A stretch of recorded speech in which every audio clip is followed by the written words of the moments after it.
Welcome to episode 13 of the Behind the Frame series.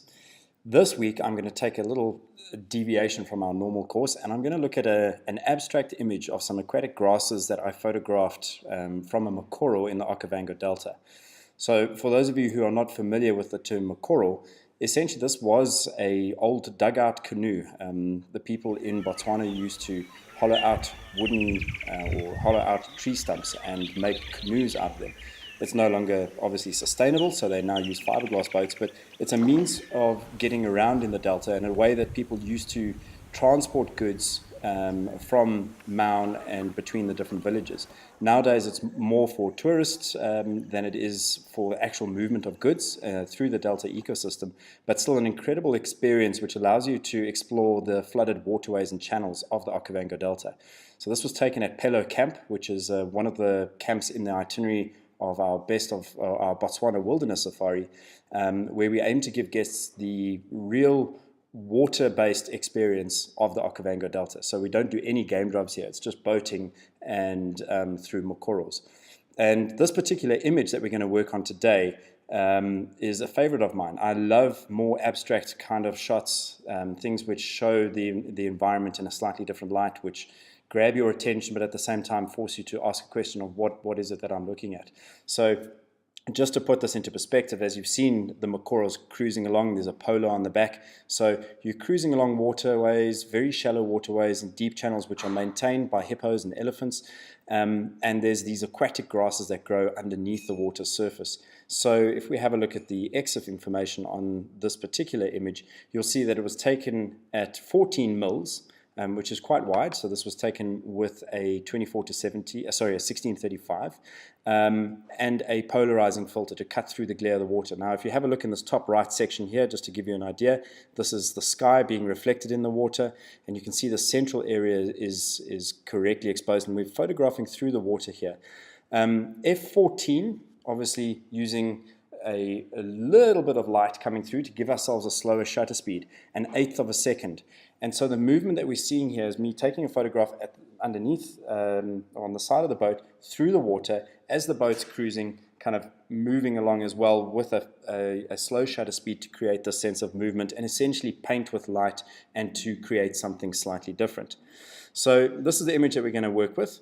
Hopefully it's given you some sort of idea of what it is that you're actually looking at here. But if this was the image that you saw on the back of your viewfinder, you may immediately dismiss it and say, no, it doesn't work. But what I want to do here is show you that for me, this has potential. And I'm going to show you how we're going to work through that. So the first thing we're going to do is we're going to crop this image. You can see there's a dust spot on the sensor just over here. And when you're shooting and trying to create panning and slow shutter, intentional camera movement type shots, you generally tend to shoot at aperture values of 14, 16, 22, whatever the case may be. And what you find is that if there is any dust on your sensor, that these dust spots render very, very clearly, whereas at f2.8, for example, they become so soft that you actually can't even see them. So anyway, we're going to crop to get that out, not just because of the dust spot, but from an overall perspective.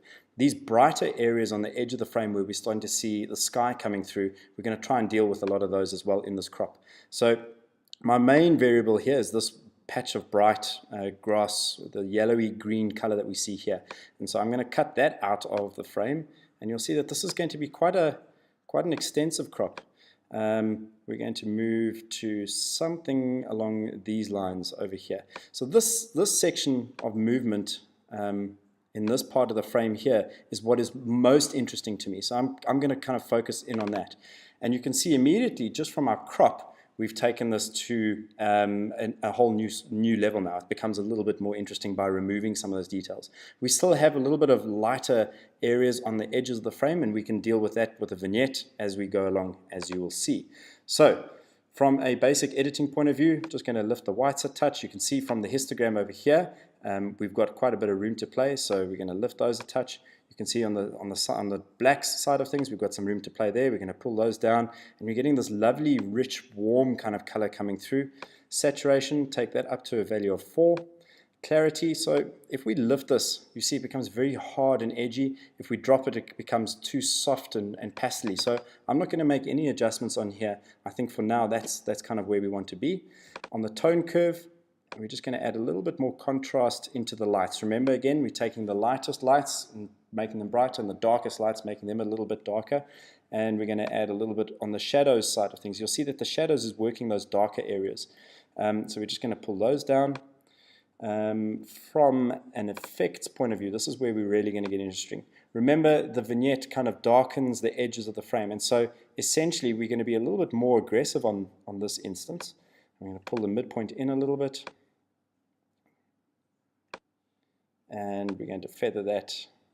You see, we're going to just kind of bleed that out. So have a look at the before and after the vignette. So immediately we've darkened the edges of the frame, and remember that your eyes are drawn to the brightest, sharpest, most contrasting point of a frame. So at the moment you're going in here. Without that vignette, you've got bright areas on the edges of the frame, and so your eye looks here and then kind of wanders off. So by applying that vignette, we're pulling you back into the center of the frame here. So we're going to maybe just pull that back a touch, and you'll see that these areas in the corners are still a little bit brighter. So what I'm going to do is I'm going to grab a special adjustment brush. I'm going to open this up and go in at a flow of about 40 or so. And I'm going to switch my overlay on so that you can see what we're working on. And I'm going to select the areas that I want to adjust first. And we're just going to do a very crude kind of adjustment like this. I'm going to drop the flow to a value of 2 so that the effect that I'm applying is softened and so we don't leave any hard edges. And so switching the overlay off, now I can adjust that by using the exposure slider. We're going to pull that down, maybe pull our blacks down a little bit.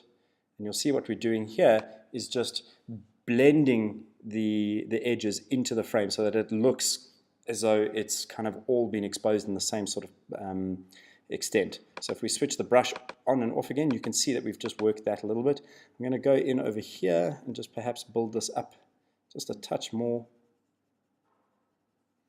I'm going to go in with a new brush. So essentially you can layer brushes on top of one another and build up that effect. So rather than having to go over the whole adjustment in the whole area, I'm just going to go in and apply the same effect again over the existing adjustment and build that up a little bit.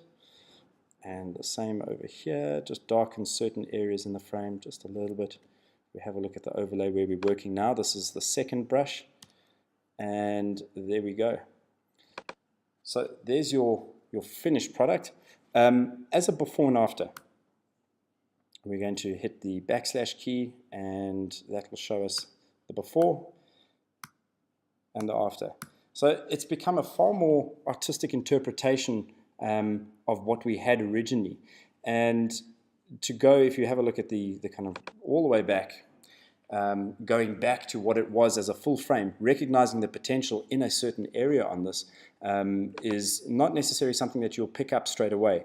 I'm just noticing now there's a bit of red coloration in here. You'll remember from one of our earlier episodes in the HSL side of things, we can take the saturation of the reds and we can drop that channel down a little bit, and you'll see that that starts to fade away. Just there we go. So that for me is about as far as I want to take this image. It's not your average shot. It's something a little bit different and out of the box. But the point here today was to try and get you to understand that once you understand what you can do in Lightroom, once you've found an image on the back of your camera, you should be thinking, right, what can I do to improve this? What does the finished product look like? And the more you understand and get to know Lightroom, the better you will be at judging images and thinking, right, what is the potential here? Is this something that I would like to work on and keep? So, short and sweet for this week. I hope you guys have enjoyed it. As always, if you have any questions, drop me an email and suggestions for future episodes. More than happy to kind of work on specific things that you guys are struggling with. I hope you've enjoyed it. We'll see you next week. Cheers.